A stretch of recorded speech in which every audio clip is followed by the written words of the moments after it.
collecting postcards and other collectibles such as memorabilia. We're going to be talking about this right now and discovering what you should actually look for, where to find them, and how to make money with them. First off, this is a huge lot I got. As you can see, there's a bunch of them in here. And this entire lot I got in one garage sale. That's right, just one garage sale. Somebody was selling this for the unbelievable price of $1. That's right, this whole pile they gave me for $1. They were just moving, they didn't care. And this is where you get some of the best bargains out there. You get postcards, and the money that you can get from them is unbelievably high. Because if somebody just buys one of those for more than $1, I already made my money up. Now, as you can see, there's a whole pile of postcards here. So I definitely can make a huge amount of cash all together by selling all of them combined. Now, there's all kinds of postcards here, and the first thing you need to do is to organize them by different themes. So different themes would be, if something comes from California, you put them all together in one lot. You also put together different subjects in different lots as well. As you can see, I organize them in different kind of lots because I intend to sell them individually or in groups. Not like this. This is too much. You don't want to list everything at once because somebody might be interested maybe in one card, maybe in 5 of them, but not in the whole lot. You're not going to get this much money selling everything at once. You want to sell a few of them. In fact, by selling even one individual one for $10, it is much better for you to list hundreds of them individually than to list them all together. First thing you want to look for is the back of it. You want to see what age this postcard is. You're trying to find identification marks on them. This one doesn't actually have it.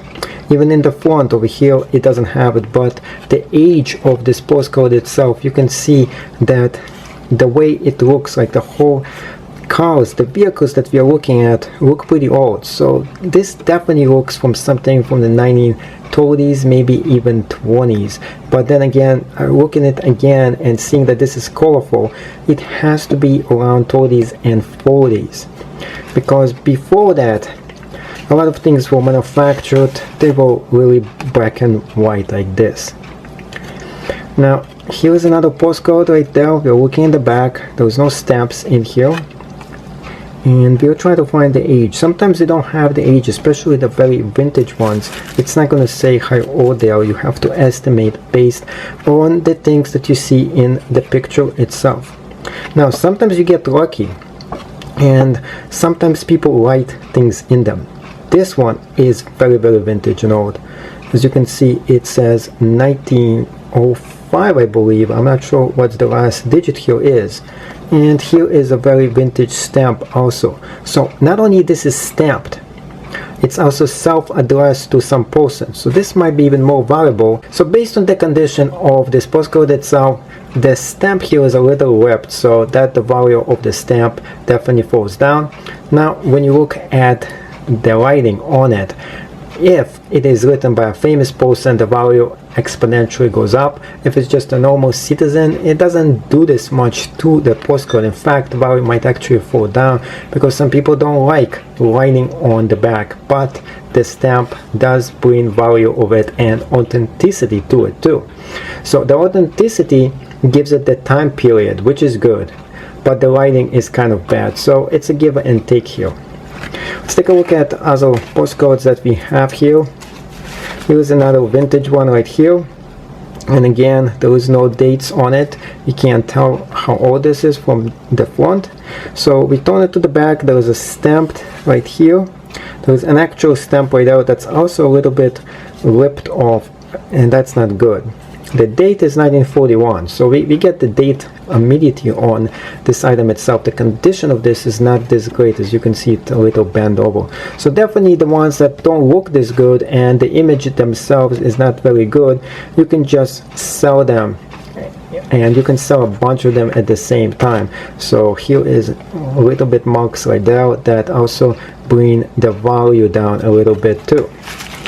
Here is a very bad one right here. I didn't throw it out just to show you. The postcard could be actually valuable, but take a look at this. All the edges, the sides, ripped off right now. But here is the interesting piece. Right in the back we have a stamp here, but it also got messed up too. So this one is probably worth next to nothing, just because of the really horrible condition of this postcard itself. Nobody really wants to collect something that looks like that. So never pay money for something that looks like this. It's just, even if it has something valuable in it, unless it's something very, very valuable, there is no way that it's gonna hold up any value. So I'm gonna put this aside and probably get rid of it into the trash, because it's not even worth anything. Here's another one. There's a few marks on it, but this one is pretty good overall. The stamp itself, as you can see, got a little dirty, but the stamp looks actually good. I'm looking for dates. You can't tell the date here, but there is a stamp right out that says authenticity, and it gives it 1941 date, which is good. So we have dated another one. Here's some ships here, by the way. People really do collect ships. Here is a beach one too, and somebody put the postcard, the postmark, in the wrong section, which is the front versus the one in the back. Usually they're supposed to be here. So that's a small error from the postman, not with the postcard itself. If there was a mistake or an error in the postcard, that would be worth more, because they're stamped over here. Somebody actually stamped it in the wrong location. That doesn't do anything. It actually ruins the image in the front. But don't try to clean it up, because you might smudge this whole thing and mess up the rest of the postcard. Here's another one right there. I think that those marks right here are actually marks. That's not how it's supposed to actually look like, because of age. Looking at the date here, this is super old, 1919. Very, very old. This could be worth some good money. Now, it's all about how much somebody is willing to pay for those items. It's not like that it has a specific value. It's more like, if I list this for around 20 bucks and somebody really likes the image and wants to get a hold of the stamp itself, that's where the value all comes from. So it's not like it has a value to it. It's more like, how much is somebody willing to pay for out of those things, and the condition and the image itself that brings a lot of the money into it. The location is also very valuable, because somebody who lives in some of those places might want to get one of those postcards from 1941. Here is from Argentina. So you're getting it from a different location. That's a foreign one, so it might not actually be this valuable because of its location. Some people are not willing to pay this much money for something that's not from United States. Most of the collectors I get, and I know will pay good money, come from America and not from Argentina, which is that one right there. So here's more ships right here. Taking a look at this beachfront. This is Roosevelt Highway. This looks really good actually. The condition of it is alright. Again, looking for the date. We can't actually find one. This is undated. This could be worth pretty good cash. The condition of it is a little bit smudged right here, and I wouldn't mind selling this maybe for 16. Maybe somebody will buy it for that. So you are taking a chance of those postcards. You're just listing them up. You don't know if somebody will buy it and pay and how much money they will pay for it, but you want to put it up there. You want people to see what it is and the value that they can potentially get from it. Here is one from Virginia Beach, VA, from 1951. This was post-market at 1951. Keep this in mind. The postcard itself could be a lot more old than the date it was postmarket. So here is one stamp sent here. The stamp could be even older than the postcard, a lot older. In fact, the stamp could be more valuable than the postcard itself.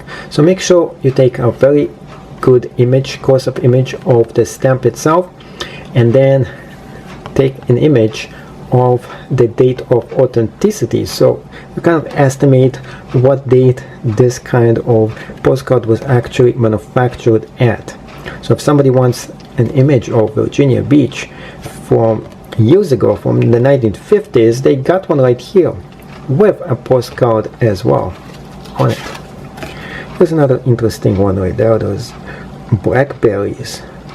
That's a huge amount of blackberries. They don't really get this big, and this is copyrighted 1910. This is extremely old,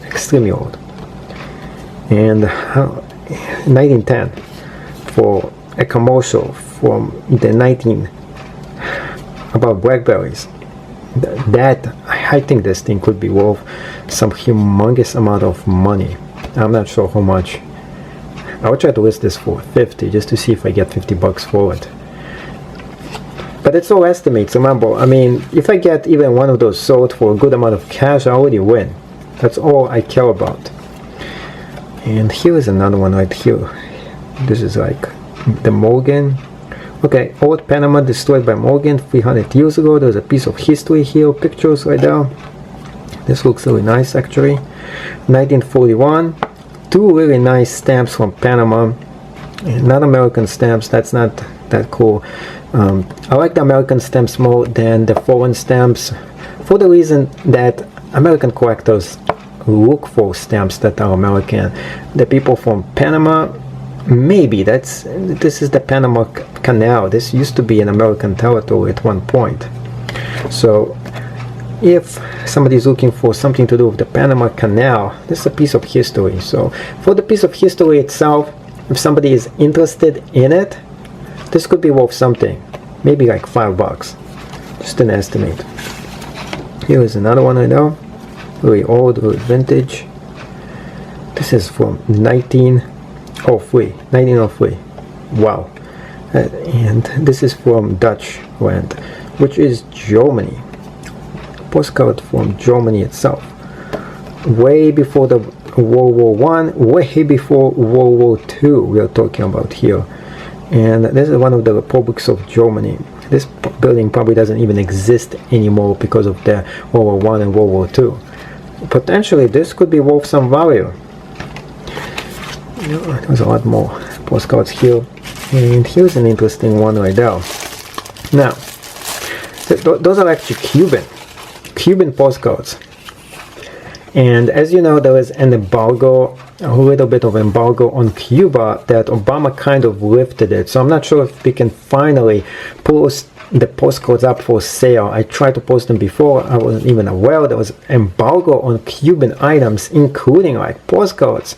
This is pre-war, even pre-embargo items. So I don't know why they wouldn't let me actually post them up on Etsy, but they took those listings out because I post them up there. Now, as soon as I'm able to post them up, and I'm not sure if right now I can or not, I have to double check, those could be valuable. This is pre-embargo postcards. And those are ancient postcards. We are talking about something that is historically ancient. You're talking about something that comes from the 19 something, and I'm trying to figure out the date here just to see how much it is pre-embargo that we are talking about. And there is no date on them, which is not really cool, but you can tell the age from the 19 maybe 40s to 50s here just by the pictures of the and the condition of the cards themselves versus the rest here. Potentially this could be even older. The 1920s could be a possibility, even before that, maybe. I would say the earliest this could be is 1920s. But those are definitely worth something, and maybe getting like $40 for this whole lot would be something that I'm willing to part with. Remember, it's all about you and parting with what you have, because when it comes for selling things, once you sell it, it's gone, and you have to find something else to sell again. And then you have to go on a lookout for other new stuff to buy and to sell for more money. Which means that when you have something already that's worth some money, you want to maximize and get the most amount of cash that you can potentially get for every single item that you collect. Every single item you have, you want to make sure you get the maximum amount possible. So I don't care if it takes maybe a year for me to get rid of one or two of those items. It doesn't matter to me. It takes such a small part of my house. and it's going to take such a small area when you're selling something like a postcard that it doesn't matter if it sits there for a very, very long time. All I have to do is create the listing once and I get paid for it. So I don't have to worry about replacing the merchandise. This is probably the best kind of stuff to collect or to get your hands on because it is so small, and you can have a bunch of postcards sitting in a very small location. You post them up a little bit at a time. When you sell them, when somebody is looking for them, it's not like every day somebody's going to look for this item in, this one is from St. Michael's Valley, Arizona. This looks really, really nice. But somebody who lives in this local area might be really interested and might be willing to pay maybe 12 to 16 bucks for this postcard.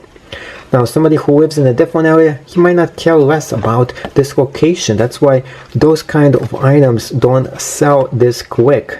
Here's another one, State Capital, Little Rock, Arkansas. Now, somebody who is in the state government of Little Rock, Arkansas might be interested in a vintage postcard from the 1950s or 40s maybe of this location. I'm not sure how old this is. It's very hard to tell if there is nothing that says on it how old this item actually is, or there is no stamp to try to identify where it came from.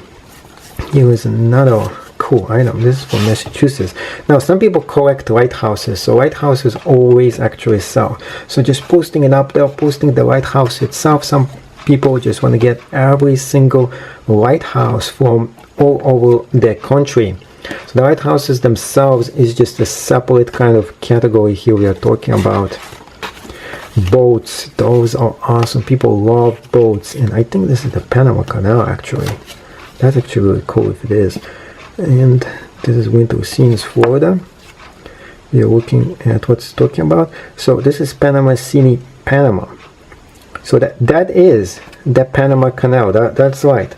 This is a picture of the Panama Canal when it was just first built. This is a real piece of history. So this is definitely worth a good amount of money. When it comes to selling postcards, this is not something that takes a very short amount of time. You can't just go and flip a postcard in a few days. Don't expect those sales to happen right away, and a lot of times it takes maybe a few months to even a year to get a decent or a very good price on a postcard, and the price range could be from as little as $1 to as high as $1,000, maybe even more. It all depends on the picture, what it is, if there is a stamp to it, if there is a story, how old the postcard is, and who wrote the note in the back. If there is actual note from a famous person, it definitely ups the value of it exponentially. The stamp itself as well could be worth a lot of cash. This one doesn't even have it. It doesn't have anything written. So if somebody just wants to get a piece of history of the Panama Canal, they're paying for the postcard alone. The extras that it sometimes comes with, that's a different story.